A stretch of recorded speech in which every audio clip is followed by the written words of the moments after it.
बिस्मिल्लाहिर्रहमानिर्रहीम, अस्सलाम वालेकुम। इस वीडियो में हम बात करेंगे 3 फरवरी को हामिद मीर साहब के साथ क्या हुआ। 3 फरवरी को जब जमात इस्लामी के ज़ेर तमाम ऑल पार्टीज़ कॉन्फ्रेंस हो रही थी कश्मीर के मामले पर, उसमें हामिद मीर साहब इन्वाइटेड थे और हामिद मीर साहब को अपना फ़ौजी मारना महंगा पड़ गया और उनको जो नैयर बुखारी साहब हैं पीपल्स पार्टी के रहनुमा आसिफ अली जरदारी के करीबी साथी, उन्होंने भरी महफिल में, भरे सेमिनार में, भरी कॉन्फ्रेंस में 14 से 16 चैनल्स के सामने और 70 से 75 लोगों के दरमियान बेइज्जत करके रख दिया। और उसकी वजह हामिद मीर साहब की वही आदत, झूठ बोलने की आदत। लेकिन इस बार क्योंकि उन्होंने झूठ बोला था पीपल्स पार्टी से मंसूब, तो इसलिए नैयर बुखारी साहब ने उनकी इंसल्ट की और उन पर बरहमी का इज़हार किया। और उसके बाद हामिद मीर साहब की जुर्रत नहीं हुई कि वो बात करें। और वो जो हम जुमला अक्सर उर्दू का मुहावरा सुनते हैं ना, बोलती बंद कर देना, बिल्कुल वो मुहावरा हकीकत नज़र आया।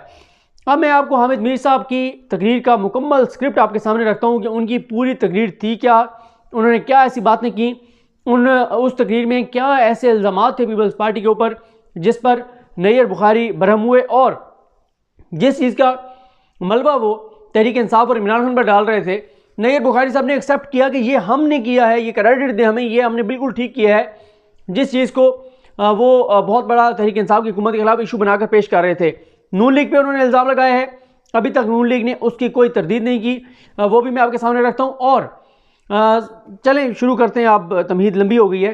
हामिद मीर साहब कहते हैं कि जिस दिन आसिया इंद्राबी साहिबा की गिरफ्तारी हुई तो उन्होंने गिरफ्तारी से कुछ देर पहले मुझे वॉइस मैसेज किया। वही बात, जो इशू होगा, जो इवेंट होगा, उसके बारे में इनको पहले पता होता है। इनको कोई कॉल करके बता देता है या ये किसी मीटिंग में होते हैं वहाँ से इनको पता चल जाता है, हर चीज़ का इनको पहले पता होता है। यहाँ पे भी यही कहते हैं, जिस दिन आसिया इंद्राबी साहिबा की गिरफ्तारी हुई तो उन्होंने गिरफ्तारी से कुछ देर पहले मुझे वॉइस मैसेज किया और कपकपाती हुई आवाज़ में कहा कि मेरे ये पैगाम और अपील हुकूमत पाकिस्तान और अपोजिशन के अहम रहनुमाओं तक पहुँचा दें कि आप सियासी मामलात पर लड़ते रहें लेकिन कश्मीर के मसले पर एक हो जाएँ। इसके बाद जो हुआ वो आपके सामने है, ये कह रहे हैं हामिद मीर साहब। हामिद मीर साहब कहते हैं कि पार्लियामेंट करारदादें पास करती है लेकिन असल सूरत हाल आपके सामने है। आज मैं खुलकर बात करना चाहता हूँ, लंबी बात नहीं करूँगा। किसी को मुझसे इख्तलाफ हो तो मुझे माफ़ फरमा दें, क्योंकि मैं कश्मीर के सेमिनारों में तकरीर कर कर के तंग आ चुका हूँ। तकब्बुर देखें, मतलब कश्मीरी जाने कुर्बान कर कर के अपनी बेटियों के, उनकी बेटियों के साथ जो हुआ, उनके बच्चों के साथ जो हुआ, जो उनके वालिदैन के साथ, उनके जवानों, बच्चों, बूढ़ों, जो उनके साथ हुआ, वो कुर्बानियाँ देकर नहीं थके। मौसूफ कहते हैं मैं तकरीरें कर करके तंग आ चुका हूँ और मुझे कभी कभी लगता है कि मैं झूठ बोल रहा हूँ और कश्मीरियों के साथ वही कर रहा हूँ जो बड़े बड़े लोग करते हैं। इसलिए जो कहूँगा उन गुजारिशात पर मुझे माफ़ कर दें, वरना जो कुछ करना है कर लें। इंतहाई ओछी बात, वो जैसे वो छिछोरे कहते हैं कि मैं जो कह रहा हूँ मुझे माफ़ कर दें, नहीं करना तो फिर मेरा जो करना है कर लें। उसी तरह कहते हैं फिर जो मेरा करना है वो कर लें। कहते हैं जी 5 अगस्त 2019 के बाद से जो सिलसिला चल रहा है, वज़ीर-ए-आज़म इमरान खान ने जुमे के जुमे एहतजाज का एक सिलसिला शुरू किया था, वो सिलसिला भी बंद हो चुका है। अच्छा, ये इंपॉर्टेंट पॉइंट यहाँ से शुरू होते हैं जिस वजह से नैयर बुखारी साहब उन पर बरहम हुए। इससे आगे जो बातें आ रही हैं, वो कहते हैं राजा फारूक हैदर होते तो मज़ीद खुलकर बात होती। ये आज़ाद कश्मीर के जो वज़ीर-ए-आज़म हैं उनकी बात हो रही है। 5 अगस्त से 3 रोज़ पहले इस्लामाबाद में एक आला सतही इजलास हुआ, उसमें राजा फारूक हैदर को बता दिया गया था कि अगले 2-3 रोज़ में मकबूजा कश्मीर में क्या होने जा रहा है। उसमें आर्टिकल 370 की बात हुई और 35A की भी बात हुई। राजा साहब ने उसको काउंटर करने का जो तरीका बताया वो नहीं माना गया।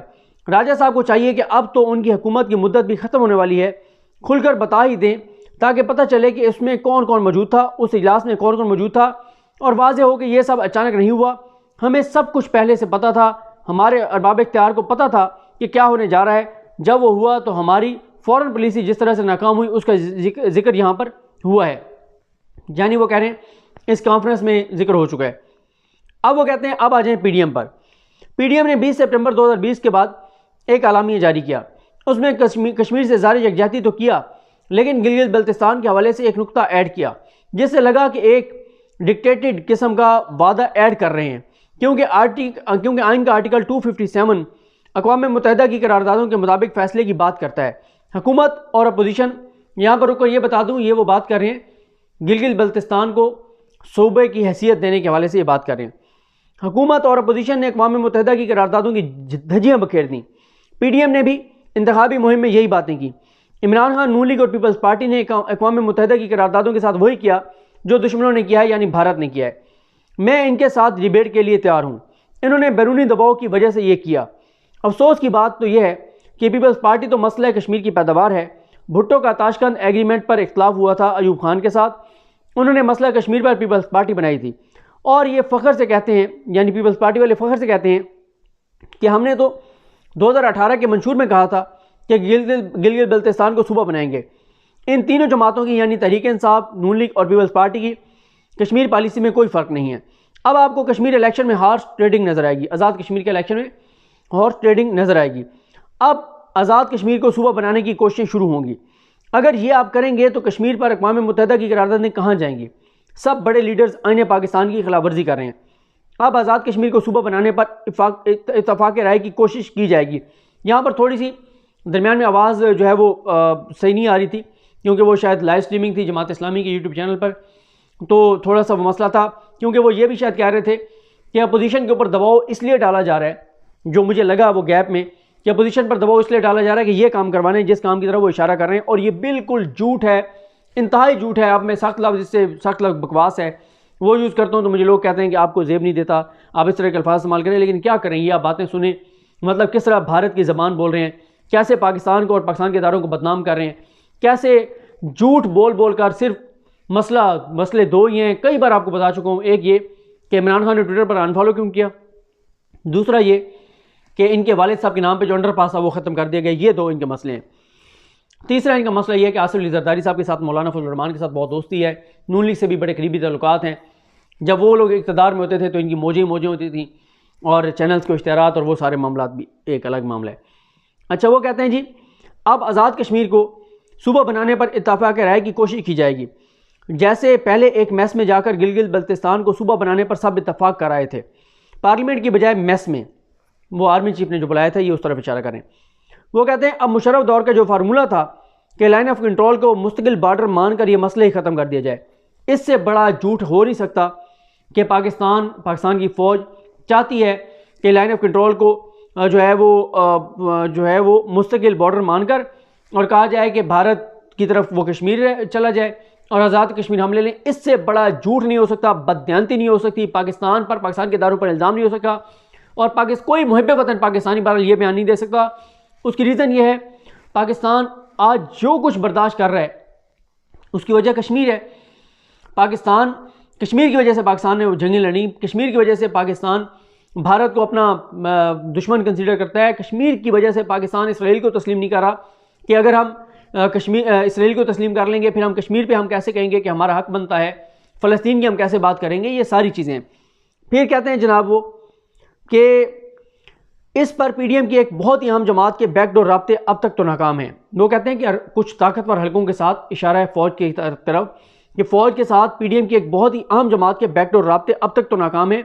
यानी PDM की उस जमात के बैकडोर राब्ते इसलिए हैं कि फ़ौज उनको कह रही है कि आप इस एजेंडे पर आएँ कि आज़ाद कश्मीर को हम सूबे की हैसियत दें, उसको हम फाइनल बॉर्डर माने, कश्मीर वो वाला मकबूजा कश्मीर भारत को दे दें और ये कश्मीर हम रख लें। ये हामिद मीर झूठी खबर दे रहे हैं, बददियानती कर रहे हैं। पाकिस्तान, कोई मुहिब वतन पाकिस्तानी ये बात नहीं कर सकता, ये बातें करके, और मैं नहीं कह रहा, ये उन्होंने भी कहा नैयर बुखारी साहब ने कि ये बातें आप करके और आप किसी और को फ़ायदा पहुंचा रहे हैं।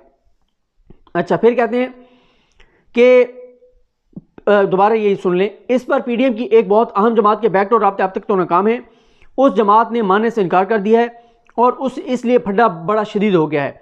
अगर आप कश्मीर के साथ मुखलिस हैं तो बताएं कि किसने आपको कहा कि लाइन ऑफ कंट्रोल को मुस्तकिल बॉर्डर बनाना है और उसके लिए इत्तफाक़ राय करना है ताकि दूध का दूध और पानी का पानी हो। और वजाहत करते हुए कहते हैं कि ये नैयर बुखारी की जमात नहीं है, ये एक और जमात है, यानी मुस्लिम लीग नून की तरफ उनका इशारा है, मरियम की जमात की तरफ इशारा है, नवाज शरीफ की जमात की तरफ इशारा है कि वो फ़ौज के साथ राब्ते में है लाइन ऑफ कंट्रोल को मुस्तकिल बॉर्डर मानने के लिए और मकबूजा कश्मीर भारत को देने के लिए नून लीग फ़ौज के साथ राब्ते में है। ये हामिद मीर दावा कर रहे हैं। अब जी सुने, उसके बाद जनाब लियाकत बलोच साहब क्योंकि वो कंडक्ट कर रहे थे तो उन्होंने कहा कि नैयर बुखारी ने कि लियाकत बलोच साहब मुझे रद्दअमल की इजाज़त दें आप, क्योंकि हम पर बराह रास्त इल्ज़ाम लगाया गया है। उसके बाद नैयर बुखारी साहब कहते हैं कि हामिद मीर साहब, आपने बराह रास्त उन बातों का जिक्र किया जो आपके इल्म में हैं। जहां आपने इतनी हिम्मत की है वहां थोड़ी सी और हिम्मत करके वो बात भी बता देते जो फारूक हैदर के साथ हुई। वो कहते हैं यहाँ इतनी हिम्मत की है, ये भी बता दें कि फारूक हैदर के साथ किसने बात की, किसने उनको कहा था कि ये भारत करने जा रहा है। वो कहते हैं कि और कश्मीर को सूबा बनाने वाली बात भी बता देते आप, ज़्यादा अच्छा होता ताकि कोई कन्फ्यूजन बाकी ना रहे कि मौजूदा हुक्मरान और सियासी जमातें क्या करना चाहती हैं। अब हामिद मीर साहब बोले, कहते हैं तो फिर सुन ले मेरी बात, national security committee sorry Hamid Mir कहते हैं तो फिर सुन ले मेरी बात, ये सब कुछ नेशनल सिक्योरिटी कमेटी में हुआ। अच्छा, उसके बाद जी हाँ, नेशनल सिक्योरिटी कमेटी के इजलास में ये सब कुछ हुआ। मैं तो आपको बचाना चाहता था। नैयर बुखारी को कहते हैं मैं तो आपको बचाना चाहता था। झूठे आदमी, बददियानत आदमी, तुम तो तकरीर की शुरू में कह रहे हो कि आज मैं सच बोलूँगा, आज मैं खुलकर बातें करूँगा, आज मैं कोई लगी लिपटी नहीं रखूँगा, किसी ने नाराज़ होना तो हो जाए, माफ़ कर दे, मुझे नहीं करना तो जो मेरा करना है कर ले। अब तुम झूठे आदमी कह रहे हो कि मैं तुम्हें बचाना चाहता था, नैयर बुखारी को, पीपल्स पार्टी को बचाना चाहता था। क्यों आप बचाना चाहते थे पीपल्स पार्टी को? क्या तल्लुक क्या है आपका पीपल्स पार्टी के साथ? क्या आप कहते हैं मैं पीपल्स पार्टी को बचाना चाहता था? पहले आप कह रहे हैं कि मैं सच बोलूँगा, आज खुल के बातें करूँगा, अब आप कह रहे हैं कि मैं पीपल्स पार्टी को बचाना चाहता हूँ। क्यों आप पीपल्स पार्टी को बचाना चाहते हैं? तहरीक इंसाफ को तो आपने रगड़ दिया, ठीक किया, आपने खुल के बातें की, ठीक किया, लेकिन पीपल्स पार्टी को आप क्यों बचाना चाहते हैं? आपका क्या ऐसा पीपल्स पार्टी के साथ रिश्ता है, आपका क्या ऐसा पीपल्स पार्टी के साथ नाता है कि आप नैयर बुखारी साहब को कह रहे हैं कि पीपल्स पार्टी को मैं बचाना चाहता था इसलिए मैंने खुल के बात नहीं की? तो सुन लें फिर, ये नेशनल सिक्योरिटी कमेटी में ये बातें हुई। अच्छा, इस दौरान उन्होंने कहा, नैयर बुखारी साहब ने, कि ये कोई तरीका नहीं है, मत बोलें, जब बात मुकम्मल कर लूँ तो आपका हक है कि बात कीजिएगा। ये कोई तरीका नहीं है कि मैंने अभी बात मुकम्मल नहीं की और आपने मुदाखले शुरू कर दिए। थोड़ा सा हौसला करें। जहाँ तक बात रही सूबे की, तो हमने प्रोविजनल सूबा 2009 में दे दिया था। गिलगित बल्तिस्तान को सूबा बनाने की बात हो रही है, जो वो सारा इमरान खान के ऊपर इल्ज़ाम लगा रहे थे कि इमरान खान गलत कर रहा है, भारत को फ़ायदा पहुँचा रहा है, पाकिस्तान के दुश्मनों को फ़ायदा पहुँचा रहा है, कश्मीर के साथ जुल्म कर रहा है, कश्मीर के साथ ज़्यादती कर रहा है। नैयर बुखारी कहते हैं ये तो हमने किया था 2009 में, ये तो हमें क्रेडिट दें। वो कहते हैं कि हम कबूल करते हैं कि हमने गिलगित बल्तिस्तान को हुकूक दिए, वज़ीर आला और गवर्नर दिया, कानून साजी के इख्तियारात दिए, लेकिन इस बात से नाराफ़ नहीं किया कि इस तस्वाब राय से महरूम किया जाए। ये कोई नई बात नहीं है। इस तरह की कॉन्फ्रेंसेस में बजाय यकजहती के अगर आप कंट्रोवर्सीज पैदा करेंगे तो क्या पैगाम देना चाहते हैं आप? भारत और आलमी फोरम्स को क्या पैगाम देना चाहते हैं? ये कन्वर्सेशन हुई हामिद मीर और नैयर बुखारी के दरमियान। मैंने आपको लफ्ज़ ब लफ्ज़ बता दी। ये हामिद मीर के झूठे इल्ज़ामात थे, जिसमें उन्होंने झूठ बोलते हुए जब तनकीद की पीपल्स पार्टी पर और अपने फौजी मार बैठे, तो फिर उन्होंने जो तबीयत साफ़ की, उसके बाद चुप लग गई, फिर उसके बाद जुर्रत नहीं हुई कि कहते कि नहीं मैं जवाब दूंगा। उसके बाद क्यों आप बोलते ना? अच्छा, आप चले कॉन्फ्रेंस में आपको बात नहीं करने की, आप टीवी पे आके प्रोग्राम करते। आपने ये सारी बातें जो आप यहाँ कर रहे हैं, ये आपने पहले कहीं भी नहीं की। ना आपने आसिया अंद्राबी वाली बात की, ना आपने राजा फरूक हैदर वाली बात की, ना आज़ाद कश्मीर को सूबा बनाने वाली बात की, ना इस बात के बारे में आपने जिक्र किया कि पाकिस्तान को पहले पता था कि ये सारा कुछ क्या होने जा रहा है। ये वजह बनी हामिद मीर की और नैयर बुखारी की लड़ाई की। नैयर बुखारी ने ये नहीं देखा कि ये वही हामिद मीर है जो हमारी वो कर के, अब मैं क्या लफ्ज़ कहूँ, कि हमारी जो है वो प्रमोशन कर के, हमें हमारे गुब्बारे में हवा भर भर के, हमारे हक़ में झूठी खबरें दे दे के बेइज्जत होकर रह गया है। और लोग अब जहाँ पे झूठी खबर देनी हो किसी ने, तो कहते हैं यार हामिद मीर ना बनो। जिस बेचारा इस हद तक चला गया इनके लिए, उसकी बात को बिल्कुल बर्दाश्त नहीं किया नैयर बुखारी ने, और वहीं पर उनकी तबीयत साफ़ कर दी। उसके बाद हामिद मीर का ना इस पर कोई ट्वीट आया है, ना इस पर कोई प्रोग्राम आया है, ना इस पर कोई वजाहत आई है।